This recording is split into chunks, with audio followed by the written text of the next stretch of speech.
From the creators of Relevant Magazine, this is the Relevant Podcast. Stop talking about that boy. Stop talking about that boy. Stop talking about that boy. Stop talking about the boy. It's Friday, November 2nd, 2018, the holiday season edition of the Relevant Podcast. I'm your host, Cameron Strang, and here with me in our Orlando studio, Mark Jackson on the ones and twos, filling in for Chandler, who's on assignment today. Hello, world. I don't know what it is. Over there on the Skype line from Loverland, Virginia, Jesse Carey. And seriously, though, be concerned. Chandler's a missing person right now. And might I add, hello. From Nashville, Tennessee, Tyler Huckabee. Chandler's right here. I've got him safe in my closet. Hey, everybody. And down the street there in Nashville, author, speaker, podcaster, cowgirl extraordinaire, Annie F. Downs. I do not have Chandler in my office. Good morning, gents. Glad to see you. It's going to be weird without Chandler's laugh track today. Could be less Chili's focused for I sure. think, I know this will, up the production time, but I think this is the episode we finally test out the canned laugh track that we're so fascinated with. The big audience. And then there'll be like a tender moment in the pod, and everyone will go like this, "Aww," from the audience, And then at the end, after we resolve the tension and it ends with like a 4-person hug, everyone starts clapping, And then as days go by. There's one problem with this plan, and I need to complain about it now. Jesse, you asked me to get that laugh track together, and I did, but it's made up entirely of me going around the Relevant office and reading off my hilarious puns to the staff. And I would say the laugh track is a little It's underwhelming. more of a groan track. It's more of a groan track. It's polite. It's polite. Well, we have a great show in store for you today. Coming up later, we talked to worship leader Sean Feucht. He has a new project that releases today. I actually saw him. Let's see, he was on tour with Kim Walker-Smith recently, and I saw him. He was awesome. If you're trying to Google him or Spotify him, his last name is not spelled like you would think. It's not like John Voight. It's not spelled like that at all. Feucht.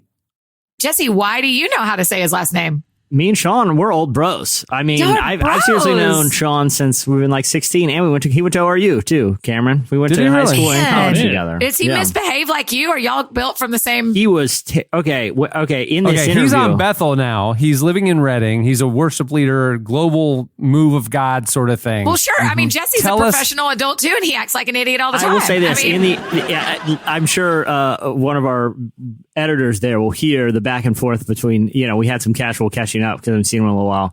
And he's planning on coming back in town here for a conference. Like, dude, I'll get the old gang back together. And There's nothing sadder than a bunch of guys in their mid-30s getting the old gang back together. Yeah, I mean, see, what I picture is like a sequel to a high school movie, like 20 years later. It's like Entourage, the movie, sort of, everyone's moved on, but for this one night. And we did have like one crazy night in high school, and it literally played out like one of those teen movies, where Project X sort of thing, where like a car ends up in the pool. No, very close to that. Of course. What happened was, it was me, Sean, and 3 other guys, and we all hung out all the time. And it literally played. I think we were sophomores in high school, or maybe juniors, because two of the people could drive. And we everyone had the thing of like our buddy Matt, his parents were out of town. And so we did the thing that, that you do, and you tell your parents, hey, I'm staying over at Matt's house tonight, not the parents not knowing that we have no supervision. So oh my gosh, we went to Walmart, and this was about 11:30. And I remember we used all like the cash that we had on us. We bought like good Christian boys. It was like Walmart at 11:30. It was like 166 rolls of toilet paper, because I told Sean in the conversation, like, we got to do 166 again. I remember we were checking out at Walmart that night, and the cashier, she saw like, these teenage guys buying a bunch of toilet paper, and she was like giving us kind of the death stare, like she knew what we were up to. Yeah. And I remember Sean looking at me and goes, "Mom said she needs almost 200 rolls," right? As if there was some sort of like plumbing, gastro emergency back home, and Sean and I were brothers. And it worked. It sold us the toilet paper. Oh, it totally what do you worked. mean it Oh worked? my What, gosh. she's not going The to. moment cashier was like, "Oh yeah, that checks." You know out." what? I should One of text those. Sean. I should text Sean right now, and we just do a whole nother interview, just Yeah, the panel for if we real. wanted to. But we ended up on the way home from the toilet paper, and he could confirm all of this. On the way home from purchasing the toilet papers, like one of the roads had a detour because they're doing all this road work.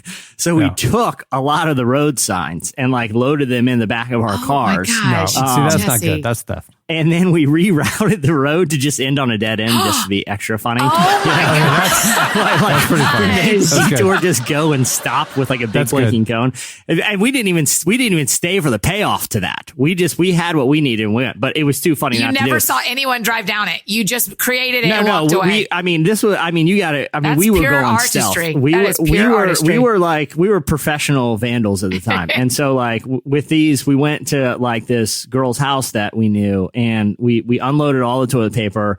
We put all the street signs in the yard, but we had a fatal flaw. One of the signs was like one of those that's like upside down V shape. Yeah. You know what I mean? And it has like caution on both sides. It has two big blinking lights.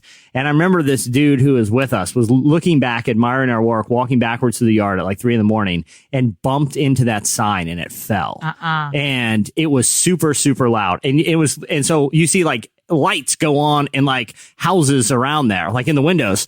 So we got in our car and started driving. And as soon as we were about to pull out, some maniac neighbor pulled out in his car and started chasing us. So we go through, like, we were in this high speed chase. And I still remember the pro move that Sean pulled that night. And this is, he's got a great legacy as a worship leader, but I'll always remember him for this move. We're driving down this like 4-lane road that has an on-ramp to the interstate. Okay. This guy is right on our tail. We're going like 80 miles an hour. He pulls onto the on-ramp, and the guy is right behind us. At the last second, Sean jerks the wheel, goes back onto the highway, but it's too fast of a move for the guy to make. And we just see him blaring the horn as he goes up on the on-ramp on the interstate. Out of sight, out of mind. It was perfect. It was perfect. Jesse, I've Sean's a done pro that at this. exact move. I've had mini car chases late at night with being chased. Yeah. Who are you people? Wait, what? Yeah, why? I did that exact move to get away from a guy, but I had Wait, why? Don't just that. What? just like Jesse, we had similar upbringings. I would sneak out of the house as a teenager and go TP houses. Yeah. That was my What you thing. do, It was what my you go-to do. move.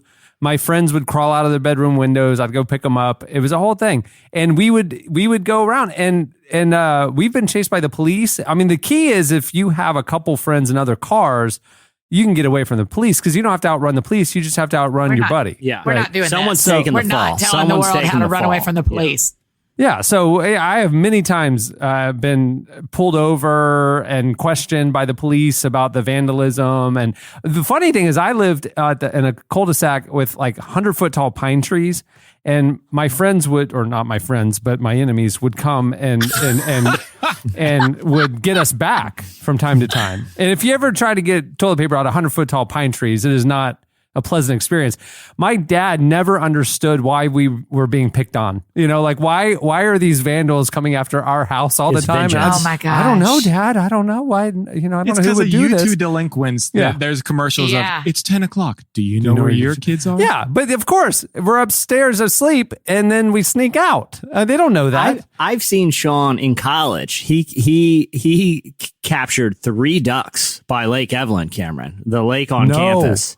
And He captured the ducks. yeah, 3 ducks in the middle of the night. And then we went up and we put them, me and him and a couple guys, and put them in the showers of like another wing. So when they got up, their bathroom is covered in duck poop and feathers. And the ducks couldn't get out all night. So they're waiting for him there in the shower. Now it's their problem.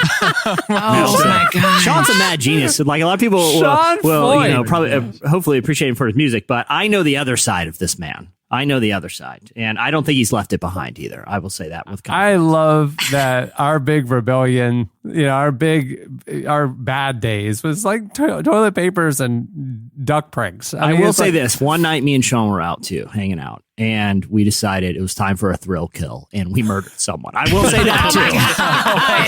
I will say that too. So we had all nature of fun. This is brilliant. Did you behave like this? This was not my high school. I did. I mean, I snuck out, and this brings up an interesting point, not really about me, but my parents were in town over the weekend. Mike and Nancy Huckabee were here. Not Mike Huckabee. He is not the former governor of Arkansas, but his name is Mike terrible your mom incident. And for some reason, Governor Mike Huckabee former governor over Tyler's house. And Man, what a kiss of death for your whole life to be named the same as any political person at all. Oh yeah, it's been. I mean, but he's also gotten some accidental political contributions too. So it's like give and take. It all balances out. Sure. But while they were here, our dog briefly slipped out. We had to go get him and bring him back in. And my mom said, well, we all snuck out of the house now and then when we were kids. And my dad said, I didn't sneak out of the house when I was a kid. And my mom immediately, my mother, this woman is coming up on 60 years old, said, yeah, we know you didn't, nerd. To my father, to my own dad, with me sitting there.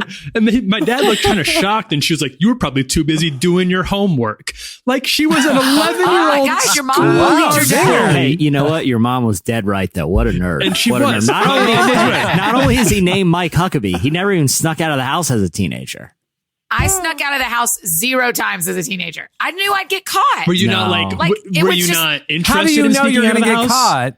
Like, did it ever Well, occur to also, you? we had a gravel driveway, and you cannot drive down a gravel driveway without everyone on true. property hearing it. Annie, That's So- I just knew. Annie, As a- listen, I've pushed a car in neutral to the end of the cul-de-sac and then started it to sneak out. Where there's Jesse, a will, that's there's a the way. move. A Tires. It's gravel not the- driveway would not stop me. It's the tires. What I would took you it as an have open invitation. And so I figured out how Yeah. to, we had a security alarm. I figured out how to permanently bypass it. And then, come midnight, 1 o'clock, I'd just shimmy out there, walk down the stairs in the backyard, walk over to the garage, push the car down the driveway. When I got out to the street, fired up, and off I was gone. Oh my gosh. And then I'd come home 3 hours later, having successfully suds fountains and, TP'd yards. And then I would quietly push my car back into the garage, go up there and go up for an hour of sleep before I ironically, Cameron had An hour. killer thighs. the killer, pushing cars.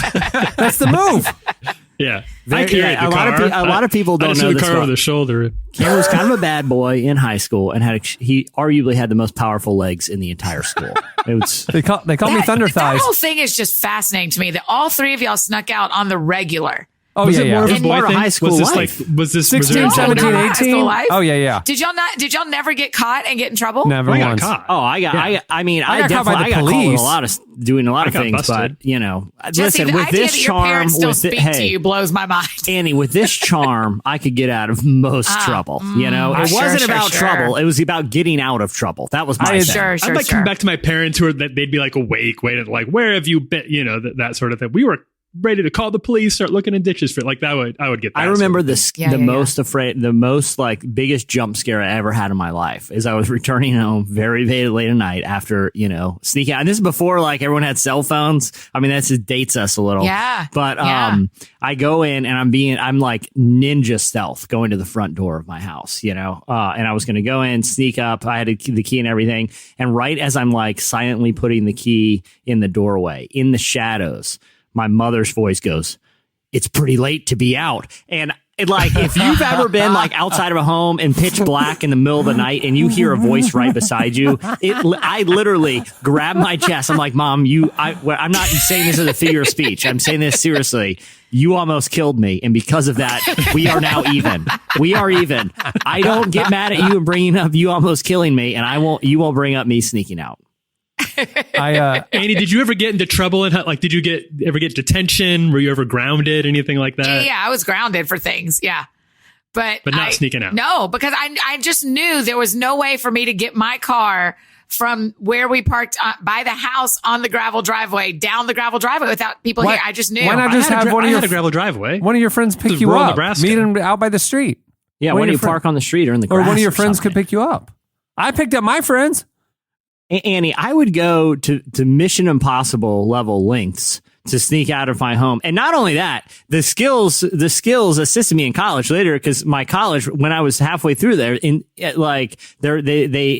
instituted a curfew, which was insane. And so I used those skills later in life to sneak out at will in college. I mean, I'm talking like Mission Impossible level ventilation shaft stuff. I bet right now, I will still say this. I will still say this with confidence. No prison can hold me. No prison. I could be locked up and I could be a free man in no time. Jesse, my buddy, Ryan, it was kind of my go-to accomplice. And we had a routine as a predetermined time, because, this is pre-cell phone, predetermined time. I'd roll up in front of his house. He'd crawl out his bedroom window. Off we were. Oh my gosh.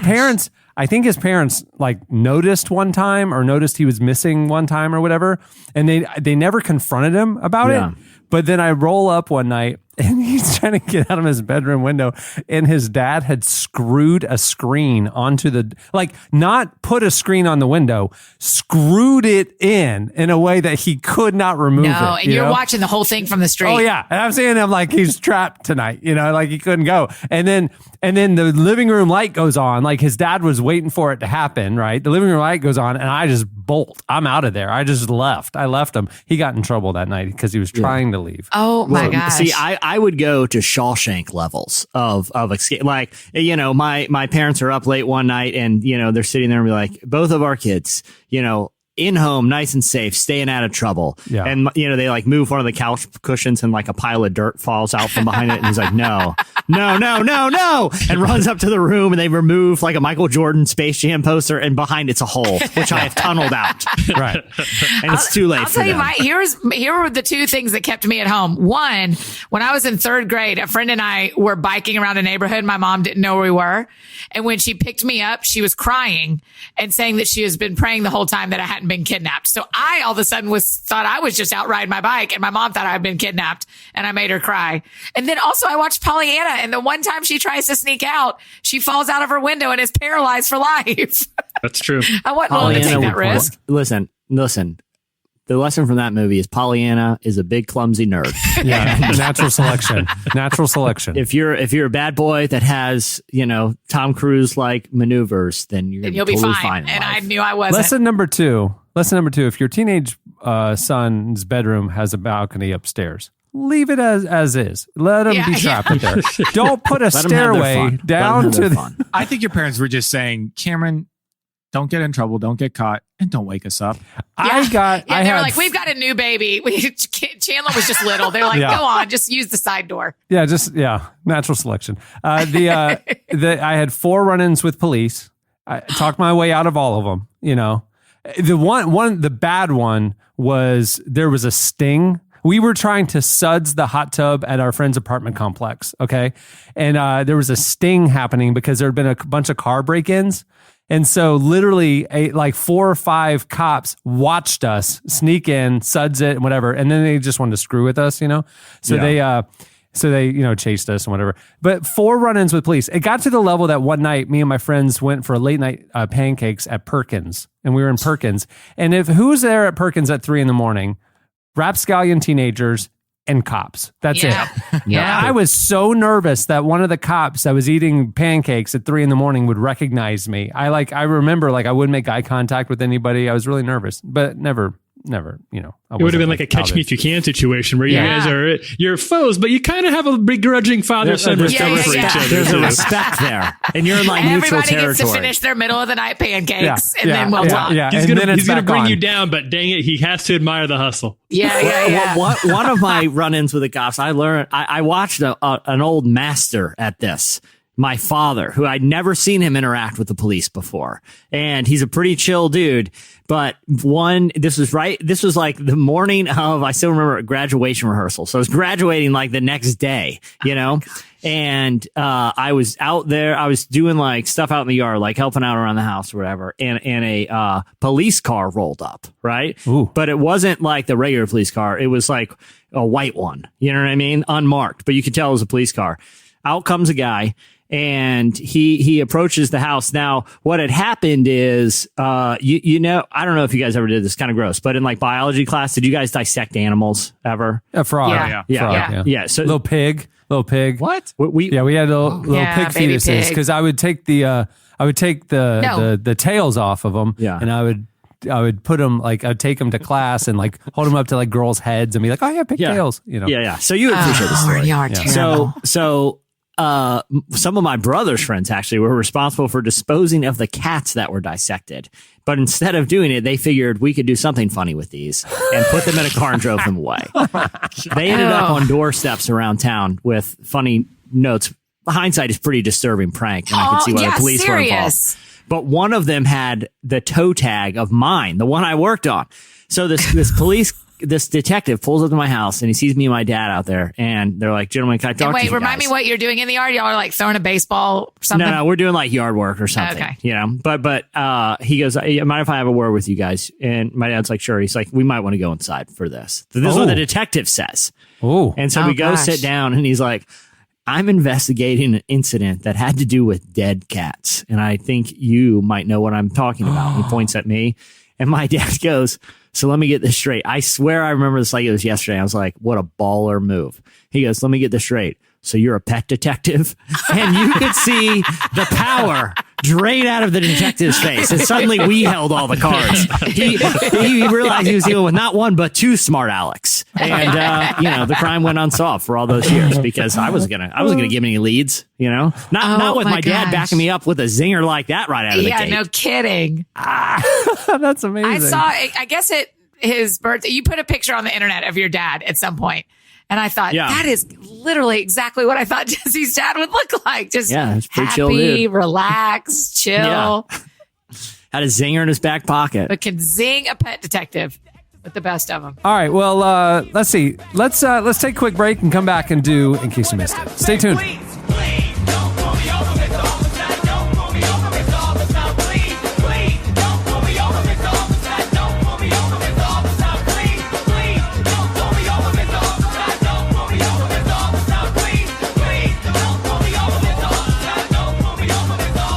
You're listening to The Far Side. Song is Officer. This is literally the song that was playing. I got pulled over one time going 105 in a 45. Oh my gosh. And Cameron. And about 2 miles later, the cop caught up with me to pull me over at a red light. And I was, obviously panicked, and I was playing that actual song. Please don't pull me over, ironically. And he said if you in Florida law, if you're going double the speed limit, that is immediately reckless driving, and I have to arrest you. But it was like 2 a.m. and I was 16, and he goes, he gave me a ticket for going 89 in a 45. So legally, he didn't have to arrest me. Oh my gosh! Sometimes it's a little old-fashioned charm to get yourself out of those and situations. you know what? And I go, what kind of car did you drive that you could go 105 as a teenager? My dad had just gotten a brand new Lexus, and he was out of town, and he left the keys at the house, and I took it out to see how fast it could go. I'll say this: I am never going out of town when my kids are over the age of 14. I hope your son and your daughter just ruin your life with pranks and sneaking out. It wasn't even me. My brother and his gang were way worse than mine and me and mine. Really? They were just like weird and next level. They would just do things like. Totally. All of ours were like intricately planned and, definitely premeditated. Theirs was just on the whim. Like one time, this guy who lived across the street from us, and we were young.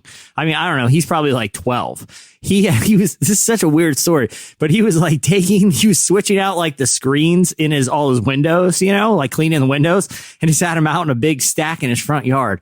My brother, one of the kids down the street, stole the screens and left a note that said, "If you ever want to see your screens again, you'll shave your mustache." Did he? It was just a weird prank. The guy never did it, and they returned the screens a couple days later, hoping to hold out. But still, like they just thought about that. They just saw the opportunity and took it. Wow. Right. All right. And that was their style. It's time for our weekly look back at what happened in culture and entertainment. It's time for In Case You Missed It. Hey, in case you missed it, artist Brendan Fowler is teaming up with designer Denim Tears to use streetwear to encourage voting. So, inspired by a viral tweet that read, "What if you got a Supreme sticker after voting?" Brendan partnered with Denim Tears to give t-shirts to people at pop-up shops in select cities if they bring an "I voted" sticker. In an interview with GQ, he shared that this effort's coming from his frustration with kids who are waiting in line for hours for streetwear brands' clothing drops, like Supreme's, but aren't taking the initiative to vote. According to Pew, only 49% of eligible millennial voters participated in the 2016 election. He said, "We're putting our money and our effort where our mouth is. It's not casual to produce a bunch of stuff. We're trying to say how important voting is." He has a really good point because people will go to absurd levels, including someone who I'm not going to name, but I think everyone knows it's Chandler I'm talking about to get like stuff from like a streetwear drop where it is funny, like to like put that same level of time into doing like different things, to help society and, your civic duty.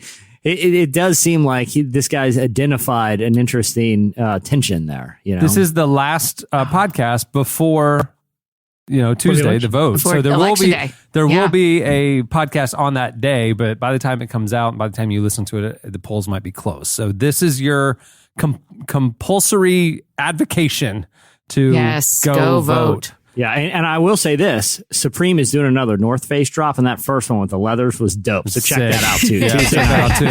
Thursday at 10 a.m. Unfortunately, it's dropping on Tuesday, so you're gonna have to pick one or the other. Right, that's right. You can only get time to wait in one of those lines. That's your call. That's where Chandler's at right now. I saw somebody very self-righteously tweet the other day. Everybody says to go vote until you tell them that you're voting opposite of what they want you to do, and then they don't want you to. And I was like, you know what? No. Go vote. We should have a government that represents our constituency, and yes, have your voice be heard, no matter what side of the aisle you're on. Go vote, people. Vote your conscience. Weird stance to take. It's weird. Why are people telling me to go vote?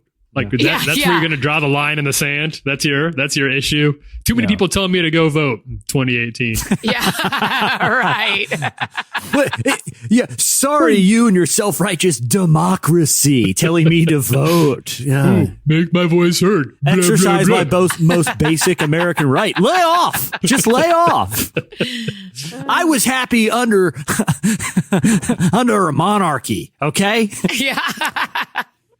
I saw last night on the news that in Tennessee, the early voting is up by 267% from where it was at midterm election 4 years ago. So I think that's really interesting. And so you can go vote now. Anybody can go vote. You ain't got to wait till Tuesday. I was waiting for a meeting this morning, and because I never mailed back my ballot. My early ballot. I never mailed it because I don't know how to mail things. I was like, well, where can I go do early voting? I might do that after work today, and I found the polling place. I probably won't end up early voting. I'll probably just vote on my actual day. I actually really like voting on election day. It feels very powerful. I have a women's voting t-shirt I wear. I love it. I love going on voting day. I wear a shirt that says, "I'm voting opposite from you." And then I just have a sticker that says, "We get it, nerds. You voted." Hey, this is a real headline. It was on Business Insider. Okay. College students say they can't send their absentee ballots because they don't know where to buy stamps. So you're not alone. I mean, these are college educated people Our world is are pretty confused about the postal system. Mine was sadly pre stickered. Like it had the no postage necessary sort of thing. Yeah. I just don't know how to put the mail out when I have one of those door slots. You wait for an easterly wind and throw it into the air. Somebody tweeted me a picture of a mailbox, that you have on a city corner, and I thought if I knew blue R2D2, if I knew where one of those were, I might as well just go in and vote while I'm there. I was like, I don't know where those are. I mean, if I have to drive all the way down to a post office to mail something, I might as well just drive to the voting precinct. One time my phone died and I was trying to meet somebody and I had no way of contacting them and I was far away from home and I literally drove around for probably 45 minutes looking for a payphone until I found one. Yeah. You actually found one? Yeah, I found one. It took a while, but I found one outside of a mall. How did you know their phone number? I was meeting up with Dana. and she was like at her office working, and the doors were locked. I tried shouting and throwing rocks at the windows for a while because It was after real hours no one was romantic, there. but she couldn't hear you. Yeah, He was so- standing outside with a boombox over his head. Yeah, Right. exactly. I tried all the tactics, and Right. you know, I'm good at breaking out of things, not into things, and that's the problem. Right. That's There the it is. problem. I'm just breaking out. Would you guys be pro making voting day a national holiday? Like nobody has to. You don't have to go into work. Ooh. I think so. I mean, kids don't go to school. I mean, What about you only know, if you vote? Only if you vote, you get it. Well, how do you can how do either you vote or you have to go work like the next day you have to turn in your sticker or something in order to get paid time off. Yeah. like that. Yeah. Oh, that's actually not a bad deal. Yeah, I think it's good. And it's so fun. It's like a party. Just go vote and you get like a Yes. little cookie and Yes, you get to play a little video game. wear your women power t-shirt. Yeah. Your voting places sound really fun. Mine are. I Just think you're people accidentally standing going there. to Chuck E. Cheese, Annie. I don't think you're actually voting. I think you. That's- Wait, I thought I was voting every time I collected all those tickets. Am I yeah, wrong? yeah, you don't get tickets Am I back. doing this yeah. wrong? If you're Cookies getting so tickets back, you're doing it wrong. Yeah. It always amazes me how many people around this time will say, I'm voting for the first time. And they're like our age bracket, like they're, 20s, 30s kind of age people. And I'm like, man, it is such a gift. I'm not trying to be serious, Annie, over here, but it is such a gift that we get to have a vote and we get to say what we believe and at least put our 2 cents in. And every vote matters. They all count and add up to something. And so it always amazes me when people tell me they don't vote or it's their first time voting. So get out there. Let's do it. Wear your t-shirt, eat your cookie, have a great time.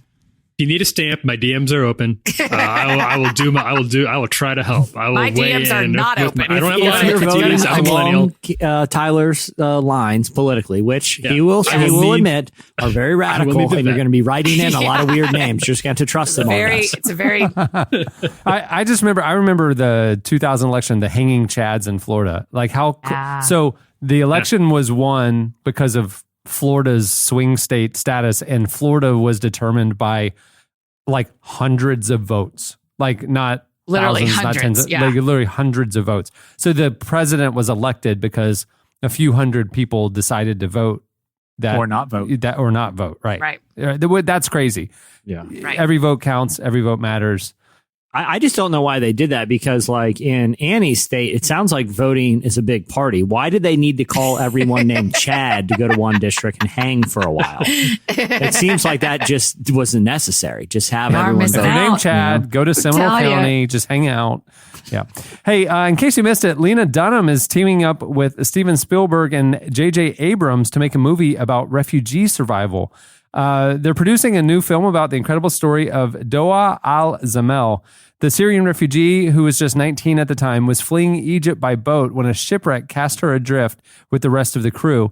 2 drowning refugees thrust their small children into her arms, and with only an inflatable life ring for support, Al-Zamel survived for days in the open water, holding the children, singing to them, praying for them, and waiting for rescue among the bodies.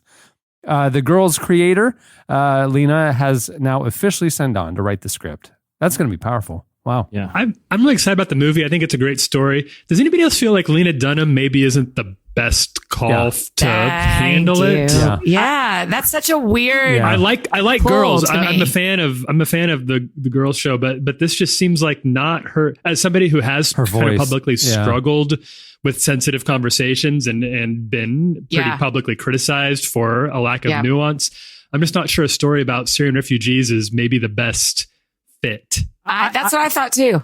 I'll say this though, and I heard this. This isn't a completely original take, but I agreed with it. But I was reading Is stuff it hot? about. Is it medium? Is it a medium take because it's What not temperature original? is this take? I would say, this is a warm 79 to 82 degrees. You got to blow on Yeah, a little. that's You lovely. got to blow on a Okay. little. It's still a before you serve t-shirt. these It's still, you're takes. still If comfortable you're in a try- t-shirt. Sure. Yeah. You know? Okay. You're still, but they were saying like, and I agreed with it that Lena Dunham's strength as a writer seems to be, and obviously there's a very limited sample. She did Tiny Furniture, her feature, which landed her girls. And now, Oh, I thought you were saying that you were just giving an anecdote that she has tiny furniture. Oh, yeah, well, that No. too. For That sure. too. I think that qualifies her for this film. That makes her. That gives her all the cred. Yeah. But also with the new show she's written, Camping, is that her strength seems to be like closed story arcs, not this big open ended thing. So like Girls kind of like dragged on, but like if you watch her film or you watch like those sort of like bottle episodes of Girls, that are sort of outside of the main arc, she's a pretty gifted writer in telling those type of stories. So I think I don't have a problem with the choice. It's just, I think it's the right, producers and directors, Steven Spielberg, J.J. Abrams, they know how to make big kind of universal movies that have themes that people connect with. But Lena, I'm watching Camping right now. It's as edgy as Girls, it's like, it's just an interesting selection. But what is it on? I haven't even heard of it. it's HBO. It's Sunday night. I don't have HBO. That'll do it. It's I ain't rich like the three of y'all. I ain't rocking over with HBO over here. I'm I'll just give you getting in my line and login. eating a cookie when I'm voting. You can have my login. It's fine. Aw, friendship. Thanks, buddy. Yeah. I'll be interested to see the story. I don't mean to, I'm always for stories of refugees. I think it's a really important narrative right now. I want to elevate those stories. And if it ends up being good, then I'll be the first one to admit I was wrong. I was a little surprised by the selection. Oh, what's your problem, man? Who would you want to see write Yeah, this? who's a better writer for it? will tell you. I'm the guy. I think I could really shepherd this one. I think I could get It's over the you. goal line. When Well, everyone asks me who should write this film, I always think of one name: M. Night Shyamalan. Let him take the reins of this. See where he goes. I think we need to go with somebody who has experience writing open water epics. Like whoever wrote Castaway, have them do it. Like Oh, just yeah. Waterworld. or Waterworld or Finding Nemo. Finding Nemo. Finding Nemo. Oh gosh. Or Oh gosh. did the Blackfish documentary. Anything that's water experience. Then Gosh, you can, I do love that Blackfish documentary. I'll tell you what. That thing is. I know you haven't watched it, Cameron. No. It's so But fascinating. Cameron, what if that was your job title? Like, hi, I'm an aquatic screenwriter. Oh, they're all movies. sea-bound movies. They're all, take place at the high seas. So it's very specific. Whoever did Russell Crowe's Noah movie from a few years ago gets to handle this one. Second half, Right. the second half after the rock monsters. After the rock monsters. I had a conversation with one of those film's producers last week, actually, and he was talking about his regrets. And he and all the other producers knew in the middle of the movie that they had a dud on their hands. So Aaron Aronofsky, if you look at his filmography, he always does like the anti-hero, like the wrestler, or like this guy who's so bad, like you hate him, you end up Black Swan. Yeah, he does the anti-hero, and he wrote and directed Noah, where Noah was somebody you hate. You hate Noah. Oh, and then he wow. made Noah an anti-hero. And I was Yeah. like, really? That's what set it off for you? Not the rock monsters? And I was like, you realize Jesse Carey makes fun of the rock monsters? It's just like our go-to, well, at least there weren't rock monsters kind of reference of how bad a And movie can in get. reality, I had no problem. Like, look, man, this is a total rabbit hole and total diversion. So we don't need to talk about it too long. But like, when you start reading the Old Testament, like, I feel like we tend to glaze it over. But there are like Nephilim and weird species of like half demon, half human, and giants, and it openly talks about there are other gods, like Yeah. and other lords out there. Yeah. And so I didn't really have a So problem the with a lot of supernatural one, the problem. Yeah, right. but the execution of it was hilarious. You know what I mean? Like, I didn't have a problem with the concept. It was just like when you're watching him on this big screen, Noah having this big dramatic face to face with rock monsters who are like trying to emote, and they're made of rocks. Is hilarious. It's unintentional comedy. Okay, so this all came up because a couple weeks ago I was up at the movie shoot for a film called Just Mercy with Michael B. Jordan and Jamie Foxx, whatever. And what was interesting is we saw this one scene being shot for a couple hours, and watching it on the prompters, they would reset the cameras and they would shoot the same scene again from a totally different vantage point. And then now they're shooting it through the window, and now they're shooting like the same scene, right? And every time you're watching it, you're going, man, that was an amazing shot, an amazing take, right? And then you see the next one, you're like, man, that's an amazing shot, amazing take. Like, and I'm sitting there, and I said to one of the producers, I go, like, you could make totally different films from what's shot, and they would all be amazing. It's like a studio should do like take the same raw footage and give it to like 3 different editors and see what happens, right? And so that's what prompted the story about Noah, because Aronofsky, he was, doing the edit, right? And it was test screening really low audience scores, like really low. Oh, wow. And the studio said to him, you can keep tinkering with your cut, but they took all the raw footage and gave it to a totally different editor without him knowing to see if a recut could tighten it up. They said they tightened up like an hour from it, like it just made it flow a lot better, blah, blah, blah. Audience test scores just as low. No. And so they were saying, so it's not like Darren ruining it. So when they were testing just as low, they were like, well, just give him his thing. And, we know that we have a dud on our hands. And they let his cut be the one that released. And they said fundamentally, it's everybody hated Noah. And I was like, the story of Noah could have been told, in my opinion, instead of the way he went with it, which was big, right? Rock monsters and massive. Take this huge folk tale kind of epic, make it small, make it about the family, make it about overcoming adversity, belief in the face of criticism and ridicule. Like make it like a human story, not a mad epic with rock monsters. Get Steve Carell. Like, let me understand the man of Noah and the family and the fear and but they kept going and they overcame and tell me that story. Don't make it bigger. My hot take is that I feel like they did. I like the Noah movie, and I feel like they did both. They had their cake and ate it too, with a story that was sort of intimately about Noah and about some of the stranger parts of the story that come after the flood, about the things that happened to him, but also involved a lot of larger than life Old Testament biblical cinematic theology. And I thought it was pretty good. I thought it wasn't perfect, but I enjoyed the experiment of it. And I feel very alone in that take sometimes, but I've stood by it. Yeah. There's your hot take. If you guys want a hot take. That is toasty. I feel like Jesse let us down. This one's a little bit, you want to let it cool off a little bit before you get your fingers is what in that here. is, Tyler Huckabee. That's a tank talk take, and that's what you're going to bring to us. Well, Cameron, it's interesting. You know who does that strategy that you mentioned of shooting just a ton and doing like different versions of the film is Adam McKay.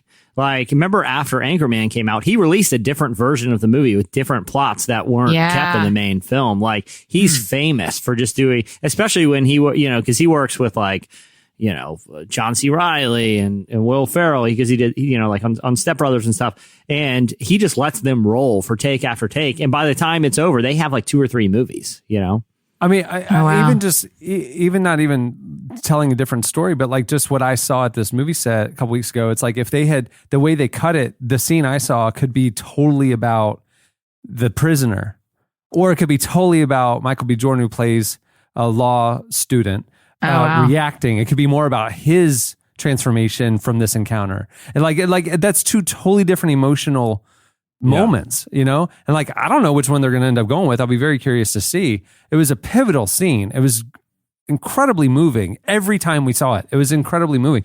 It'll be like, so is this movie this focused or is it that focused? I don't know. It'll be interesting to see, but Hollywood. It was cool seeing behind the scenes a little bit. Well, to be fair, about every situation we live is every, relationships, friendships, things that go on down at your church.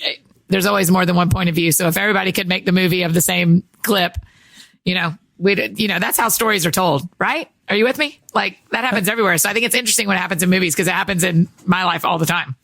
It sounds like you're kind of workshopping a new anecdote for one of your sermons, one of your talks. No, I'm not. This is literally what it is like to be friends with me. On the fly, you're just like, you're processing, I could use this. This is a good example about empathy and putting yourself in somebody else's shoes. Annie, I've been taking notes and I will be shopping to none other than Mr. M. Night Shyamalan. So thank you. Thank you.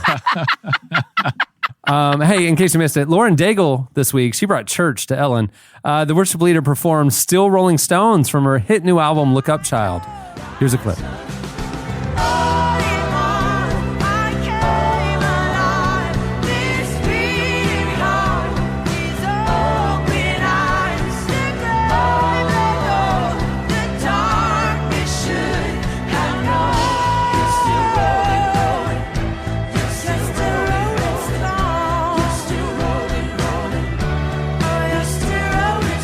Good for her. Did you know that Look Up Child is the fastest selling Christian album in nearly a decade? Yeah. Really? Wow. Yeah.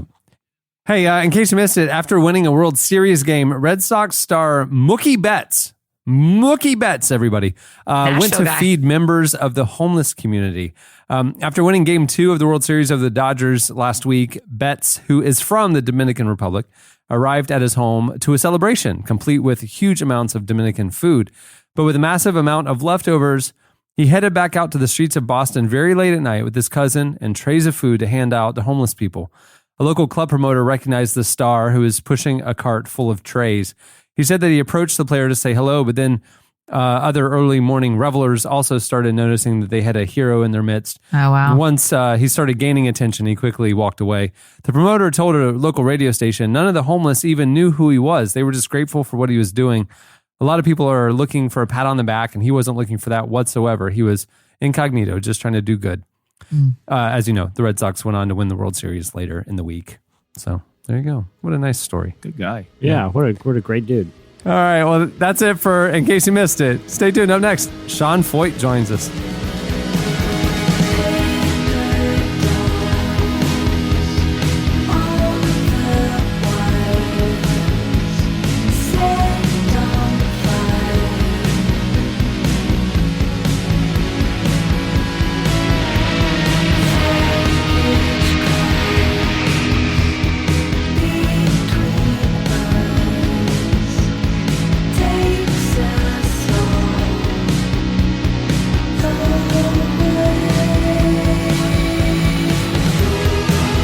Listening to Beach House. The song is Alien. At the beginning of the podcast, you heard Maya Folick with Stop Talking, which I thought was appropriate. Well, this week's show is brought to you by Samaritan Ministries. Samaritan Ministries is a healthcare sharing ministry with over 250,000 Christians caring for one another's needs, from broken bones to cancer, pregnancies to organ transplants, all without the use of traditional insurance. Members not only pay for one another's medical needs, but they also pray for each other, send each other notes, and encourage one another. We did this one other time where we kind of did a spotlight on Samaritan Ministries, and we did it again. We recently spoke with Samaritan members Hannah and Jeremy Gifford, who are tour managers in the music industry. When Jeremy suffered a head injury while on the road, and then Hannah later needed medical attention for a bladder issue, they leaned on the Samaritan community. Here's a little bit of their story. Hannah, when Jeremy suffered the head injury, what were some of your concerns? And you know, as you're trying to help him recover and also kind of go through this new process, what was that like for you? We were in the middle of, it was summer festivals, so it's normally a little bit more of a spottier date for shows than like a full-on tour. So we had a little bit of time at home. That happened, and the first thing, it was like, oh gosh, well, I guess we're allowed to go to the hospital now because we're covered, because before we had no health insurance. We had tried the marketplace, we tried different options. Everything was just way too expensive. So then we went, tucked him in, and it was way easier. Even then, I mean, not that they don't communicate it well, they communicate it amazing, but it was way easier than I thought it was going to be to just say, hey, we're cash pay. And the hospital was like, okay, cool, sign this one specific form. So super, super streamlined, really easy. Are there any notes or anything that other members, had sent to you guys that really kind of jumps out in your head? Yeah, I think what is funny is my situation. Everyone makes fun of me on the road, and everyone in my life makes fun of me again because I was 24 and having bladder issues. But I remember someone making a joke out of it, and maybe that's not super sensitive, but my personality thought that was hilarious. Like someone said something like, man, starting young, haha, or something like, but still praying for you.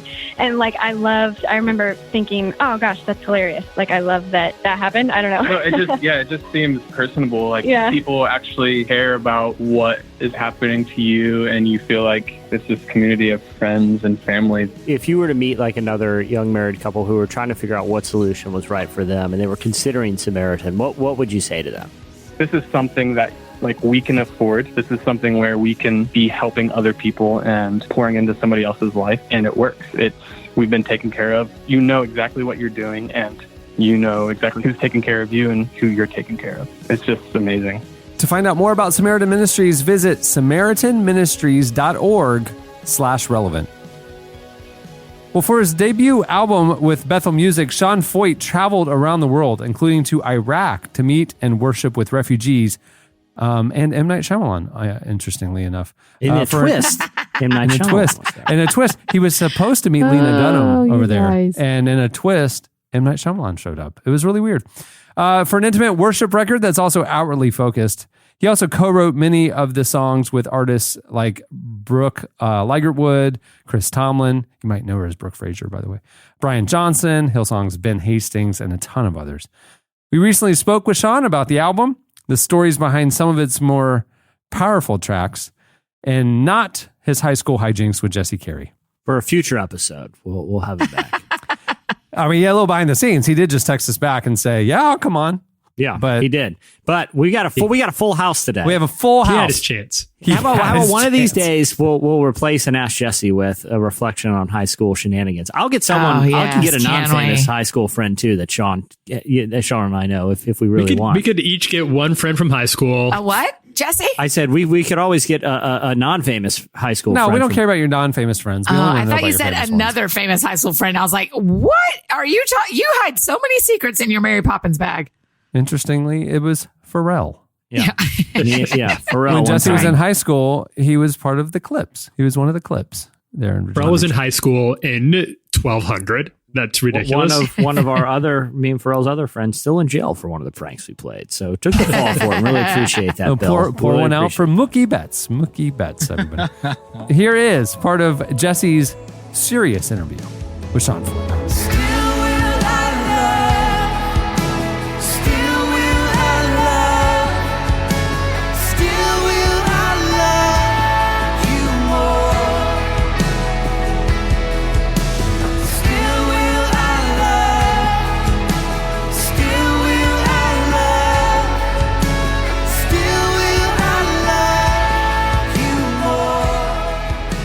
I want to jump into a couple of the individual songs. It opens with a song that's really kind of like that bold proclamation, "There Is a Name." Tell me a little bit about where that song came from.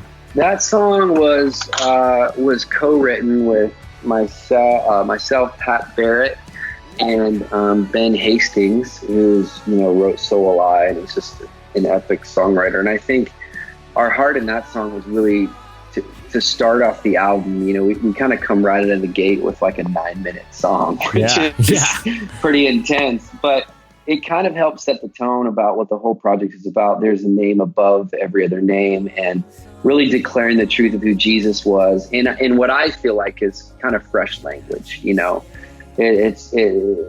poetic, and it's easy to sing. We've been singing it actually every night on this tour across the UK, and it just is a song that people can easily grab onto, but really sets the tone for it all being about the name of Jesus. Enthroned upon the praises of our hearts.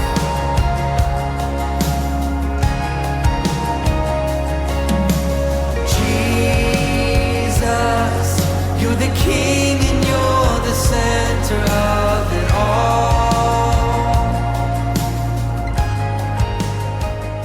Another song that really jumps out to "The Whole Earth Looks Like Heaven," and I know for you personally, ever since like the Burn days, back in the ORU dorms, it was really you kind of had this kind of vision of like, man, let's do worship like that is going to be like the eternal worship that is kind of this heaven on earth experience. Tell me a little bit about that song and just kind of what that theme means to you. I think it's really the response to I feel like is the cry of Jesus in Matthew 6, that we would pray and live and sing and work and do everything according to the reality that this place is going to look like that place. This place meaning the earth looking like heaven. And really a mind shifter, I feel like, for some of the church on theology and eschatology that, what if, everything's not getting so dark and so hard, and we're waiting for the Holy Ghost ambulance to swoop us up out of the corner, the poor church. But what if there is an element of the light getting brighter? And what if that cities are being transformed? And what if, sex trafficking rings are getting broken? And what if justice is being released? So that's kind of the heart of this song, is really a joyful, expectant take on where the earth is going and what God's doing in the world.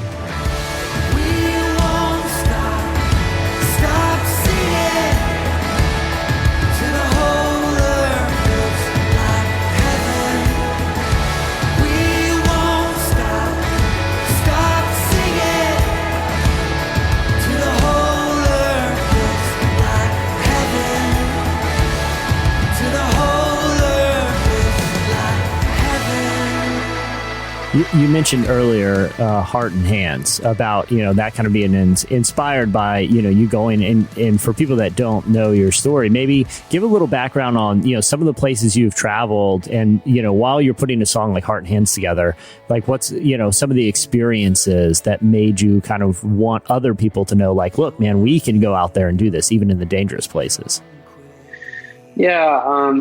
We've just been so blessed, man. The Lord's opened doors to just some of the craziest places, places like North Korea and Afghanistan, shortly after 9/11. And, we've been in Iraq since, ISIS, invaded the northern part of the country. And we've just kind of found ourselves in Congo in the crazy war there. We found ourselves in the middle of a lot of conflict zones, and we just feel a grace to do it. And so, my heart, I think, in that song, which, some amazing people jumped in with me, Amanda Cook, and Aiden King, who's, with Young and Free, and all of us could kind of carry that missional heart. And so we wanted to write a song that really was more of a charge, I think, to the church. And so we have, the lines in there like, there's a verse in there that, that talks about, we can't store up in greedy barns, like we need to be the people that step out. We need to be the people that are commissioned to go to be the heart and to be the hands of Jesus. And so that song has there's a lot of history behind it. We're not just kind of flippantly saying it, and it's not really coming out of even a critical or cynical place. It's coming out of like, we're seeing God do this in so many people's lives, and we so long for everybody to jump in and to go. Show us the way of your heart. Oh, show us the way of love. Oh, show us the ways you are moving on the earth. On the earth. Oh, show us. That was Sean Feucht. Make sure to check out his new album, Wild. It releases today. And interestingly, it's based on his high school youth group days. It's a whole album about Jesse. Can never tell just what you're always thinking about. It's not me. Repeatedly, you're calling from a train, some other place. You lean our love on these with grace. Lose you.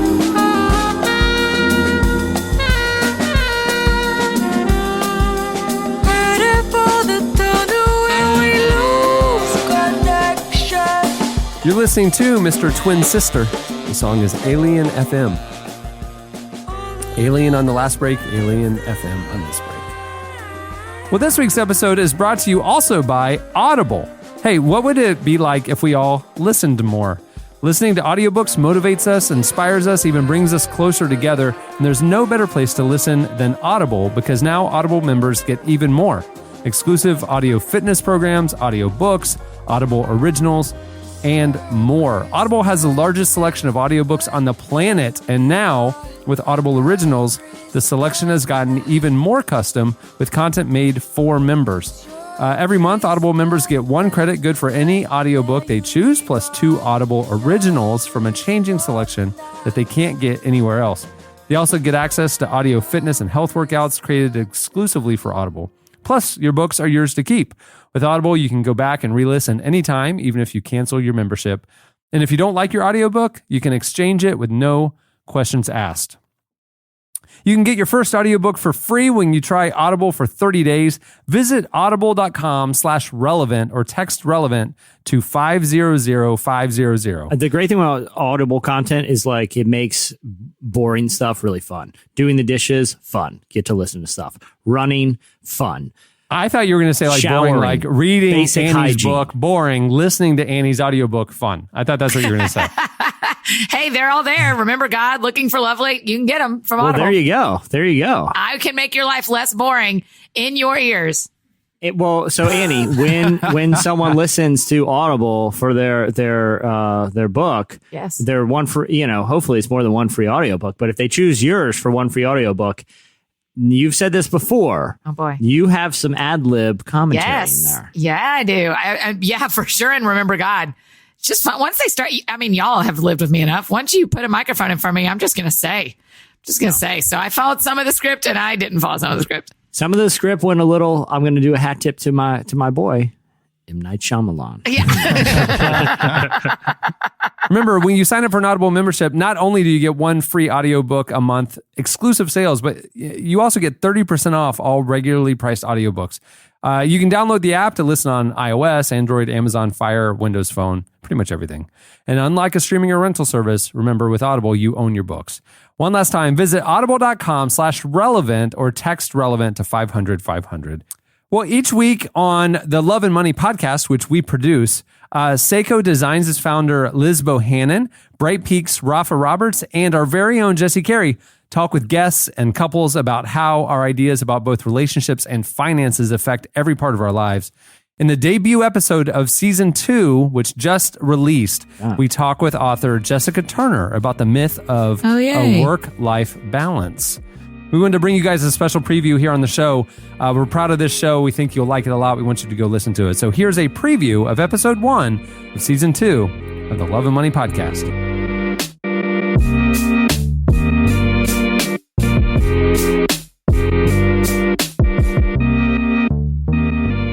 Every episode, we're going to underscore one deeper value, one deeper theme that's out there in the love and money realm. And today, we're kicking it off. We're kicking it off strong because we're going after the topic of work-life balance. And so for this show, we're actually having an awesome guest. We're always going to have experts or voices of people that we are really interested in hearing from. And today, we have best-selling author, speaker, and executive Jessica N. Turner.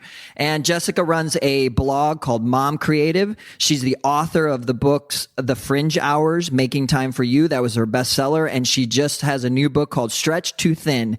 And her advice on parenting and her work has appeared on various sites, time.com, entrepreneur.com. She's been on the Today Show, O Magazine, Better Homes and Garden, and more. So basically, same as Jesse, just all the same stuff. Essentially, another student of life out there, but just doing small things. So her and her husband, who's also author Matthew Paul Turner, they're also the parents of 3 young children. So Liz, we're getting into this with Jessica. So Jessica, welcome to the show. Hey, thanks for having me. Hey, we're super excited to have you join in. As your intro suggests, we think you got a lot to say on the topic that we'll be talking about today. But first of all, we have a couple of questions for you just about what you're up to and what you're doing these days. And so we know you have a new book, Stretched Too Thin, and we'd love to hear a little bit about what inspired that book and that work. So the subtitle for Stretched Too Thin is How Working Moms Can Lose the Guilt, Work Smarter, and Thrive. So I'm a full-time working mom. I work in corporate America, 40 hours a week with 3 kids at home and a husband. And so really it was birthed out of kind of my own experiences as a working mom and realizing that there weren't a lot of great resources out there specifically talking to working moms. There's a lot of parenting resources. There's frankly a lot of resources for moms who are stay-at-home moms, but not a lot for women who work. And so I surveyed 2,000 working moms from all different areas, both geographically and in types of work, full-time, part-time, work at home, work outside the home, and used their answers to identify the biggest pain points for working moms, and then wrote a book about those pain points and how to navigate through them to go really from feeling like you're barely hanging on to really thriving. That's amazing. Jessica, I'm curious, how many of those, when you surveyed 2,000 women, what were the ones that resonated most with your experience that you were like, yes, that's where I feel this tension? Honestly, I think I have felt all of the tensions at different points. Certainly the number one tension was home management. 4 out of 5 working moms said that was a challenge for them. And that is definitely my biggest pain point. So that isn't something that shocked me because it's something that we talk a lot about, at the water cooler, so to speak. So it didn't necessarily surprise me, but it was really affirming. And that's been the biggest piece of feedback on the book is that the book feels like, oh, I'm not alone. is what women have said to me. And I love that, yep, we're all in this together. We're all experiencing the same kind of stuff and it's normal, but there's a better way so that you're not constantly feeling stretched too thin and like you're dying, basically. I love that. I was stalking you out on Instagram a little bit and saw you kind of posting about this notion that that guilt is like this very expected part of this like motherhood martyr situation that's happening in our culture right now that resonated really deeply with me. Will you just talk a little bit about the mother martyr situation that you're seeing? Yeah, I say in the book, just because you're a mom doesn't mean you have to be a martyr. And I think that is how a lot of women feel like, oh, because I am a mom, I need to be home with my kids as much as possible. I'd have women say to me, oh, I can't spend time with friends because I've already been gone all day at work. Women do feel a lot of guilt. And a lot of times, particularly, I think for women who are working outside the home, the challenge can be about that volume of time that you're spending with your children and feeling guilty that you aren't spending enough or that you might be missing something when in the grand scheme of things you are still present and still a great mom. Yes, I remember I was like 6 months pregnant with my first and I joined some like mommy Facebook groups.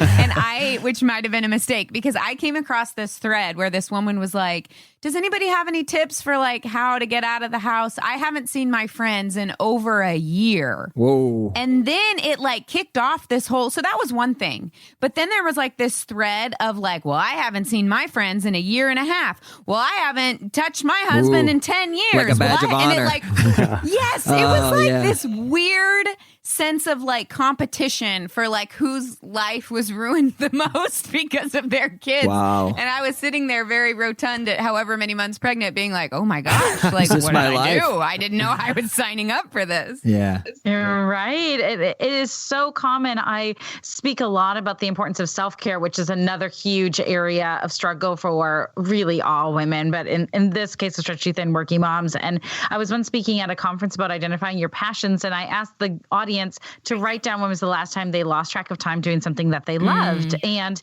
for me, it was probably last night, reading a book for an extended period of time in the bath. And one woman raised her hand and she said, I think it was before I had kids. And I said, okay, well, how old is your oldest child?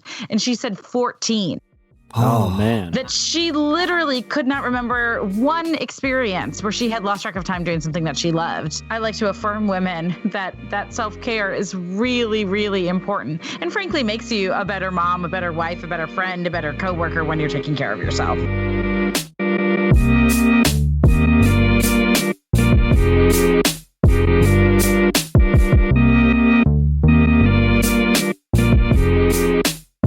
That was a preview. Go listen for the rest. It's a whole thing. I will say this. The couples court segment, which is not previewed right there, got contentious. And, Rafa and Liz are very empathetic people, and they're very smart people.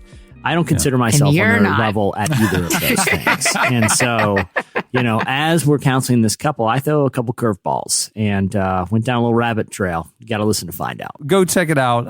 The Love and Money Podcast Season 2. You can go subscribe to the show wherever you get your podcasts.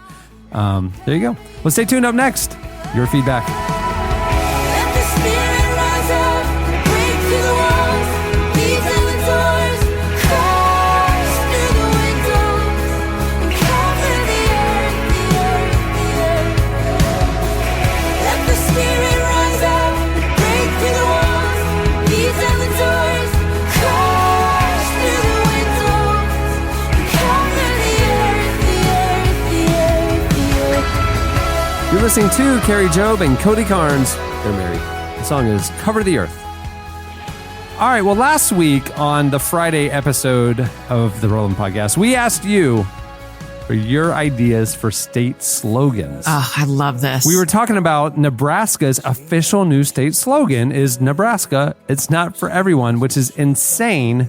And we thought, well, if we're gonna go down that road, we want to hear from you, your suggestions for other state slogans. You guys hit us up on Twitter at Relevant Podcast, and you also posted on the podcast episode page at relevantmagazine.com. Here's a few of our favorites. Real quick, the whole Nebraska thing, you know how the point of advertising, oh, look how effective it is. Everyone's talking about it. This is one of the cases where it's not good. Like, if I was considering, like, I got a hankering for some corn and want to go on a road trip, my first thought would be Nebraska, because of this slogan, I'm thinking, well, it's not for everyone. Not everyone's probably. What if I get there and I'm not one of the people that's for? I can't take that risk. It's vacation. I only got so many vacation days. Max said, Pennsylvania more rectangular than Nebraska. They do have them there. From the geometric standpoint, Pennsylvania has a leg up if you're into rectangles. I love where Shanta either said Arizona as many snowbirds as Florida, but none of the water. Landlocked joke. I liked it. I'm surprised there wasn't one about turquoise, where turquoise is the ultimate fashion choice.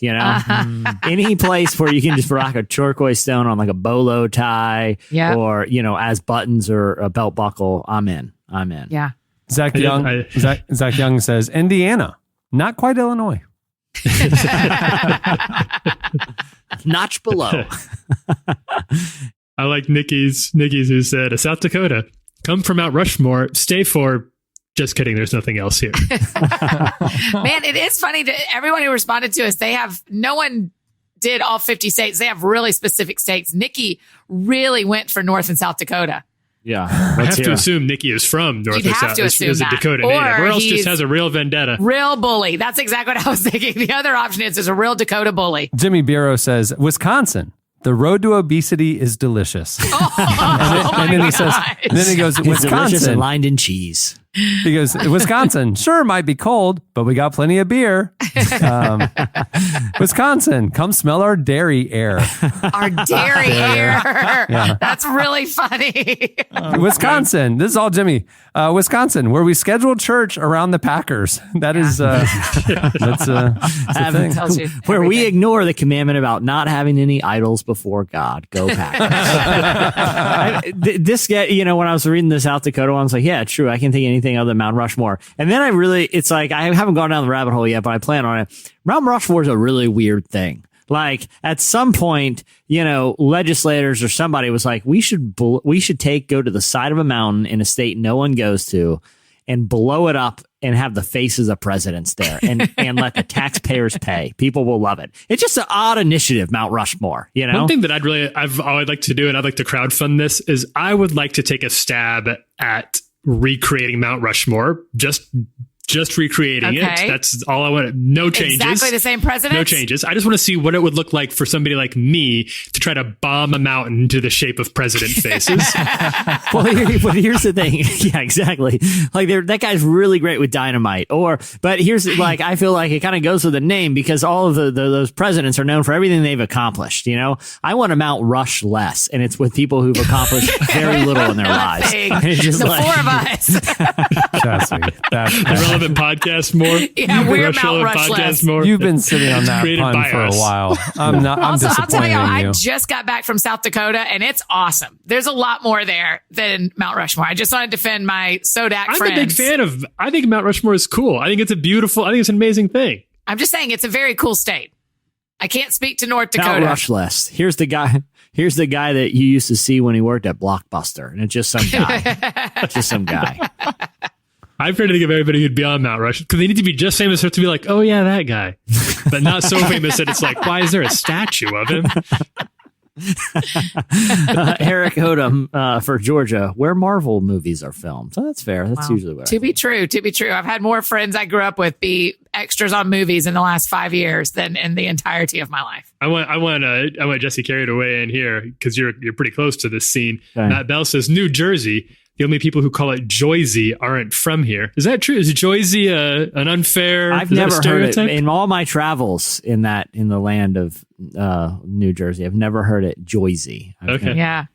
Well, to be fair, I've never heard a Nashville native call it Nash Vegas either. That is not something we do. I haven't either. Yeah. That is something other people do to us. But how many Nashville, I know you guys live there, but natives, Nashville born. Oh, it's like and a raised. unicorn. Very few.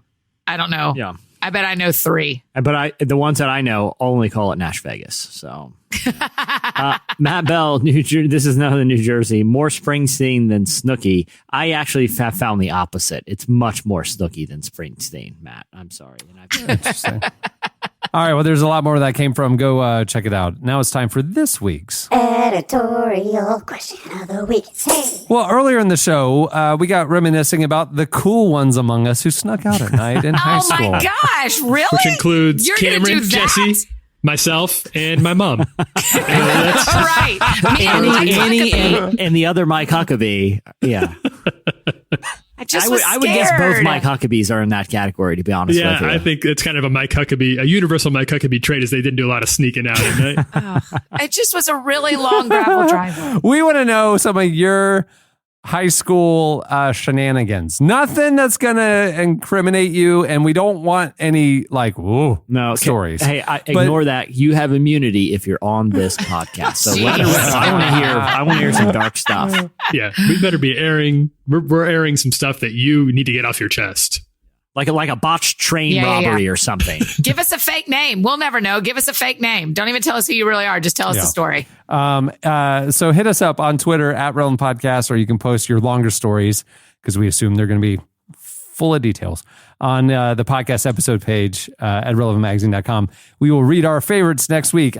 This should be good. Again, youth group level hijinks. I will say this. The statute of limitations have likely passed. Don't worry about looking up the time frame. Just pour your heart out. Get it off your chest. Here's the relevant podcast guarantee. Sleep well for the first time since you left that man behind in the bank robbery gone wrong. Well, we want to know. Gosh. We want to know. For every one actual crime confessed to in the comments, I will commit a crime in Nashville today. Oh my gosh. I will commit a stakes just crime of raised. greater magnitude today. And I will still be scared. It'll be and a not game do of it. horse. All right. Well, many thanks to Sean Feucht for joining us. We should do a Relevant Podcast After Dark edition and get all the real stories from Sean. Yeah, maybe he can join us for feedback or something. You know, Oh, yeah. Like in a future week. back Oh, on yeah. for a Next special week's segment. feedback segment would make a lot We'll of get him sense. on. I'll hit him up. Don't book 17 segments on that episode, Jesse. Let's make some I'm space. sorry for providing so much great content. The solution is to do much less great engagement. Let's create some space for Sean's stories to breathe. You know what I'm saying? Our whole 2-hour show to 2 1-hour shows has not really panned out, has it? Nope.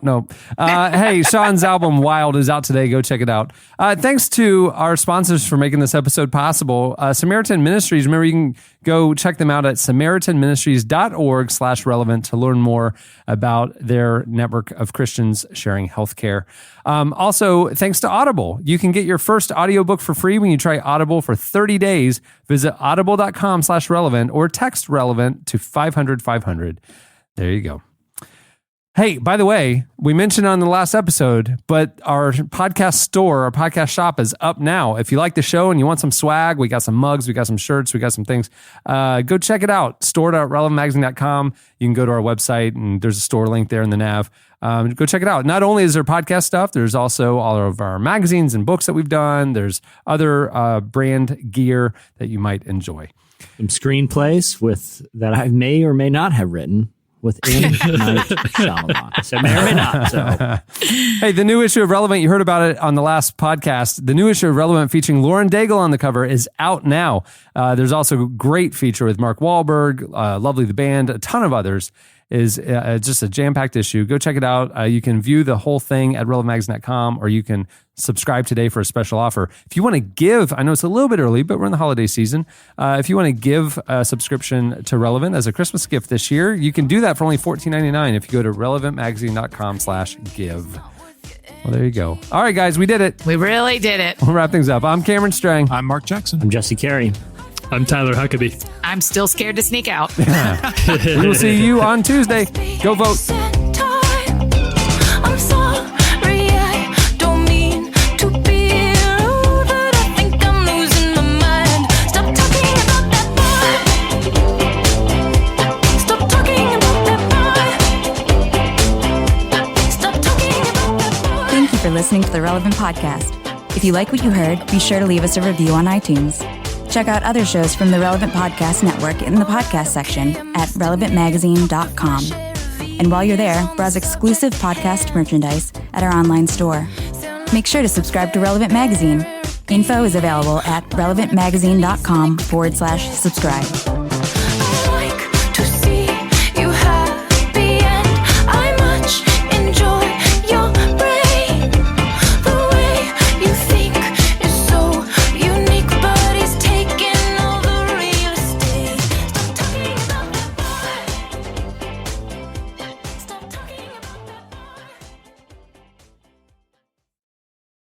I want to Mount Rush less, and it's with people who've accomplished very little in their lives.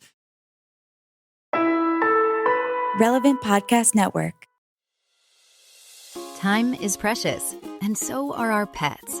So time with our pets is extra precious. That's why we started Dutch. Dutch provides 24/7 access to licensed vets with unlimited virtual visits and follow-ups for up to 5 pets. You can message a vet at any time and schedule a video visit the same day. Our vets can even prescribe medication for many ailments, and shipping is always free. With Dutch, you'll get more time with your pets and year-round peace of mind when it comes to their vet care. Go to Dutch.com to get vet care that is always there for just $92 a year.